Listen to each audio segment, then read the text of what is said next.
কর্নুয়াল block. Fallopian টিউবে কর্নুয়াল block বলতে বোঝায় জরায়ু গহ্বরের কাছে টিউবাল খোলার বাধাকে বোঝায়। এই বাধা ডিম্বাণুকে ফ্যালোপিয়ান টিউবে প্রবেশ করতে বাধা দিতে পারে এবং নিষিক্তকরণেও বাধাগ্রস্ত করে। কর্নুয়াল ব্লকেজের লক্ষণগুলি হল অনিয়মিত মাসিক চক্র, শনি অঞ্চলে ব্যথা, তলপেটে ভারী ভাব, বন্ধ্যাত্ব, এরকম আরও অনেক লক্ষণ দেখা যায়।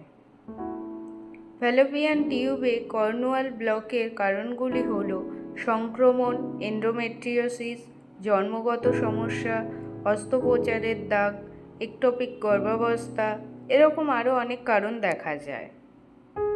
এ সংক্রান্ত সমস্যার জন্য আপনারা আসতে পারেন আমাদের দ্য ওম ফার্টিলিটি ট্রিটমেন্টে। এখানে ন্যাচারাল ট্রিটমেন্টের মাধ্যমে কোনো রকম ওষুধ ইঞ্জেকশন ছাড়াই ন্যাচারালি আপনি 3 থেকে 6 মাসের মধ্যে আপনার সমস্যার সমাধান পাবেন।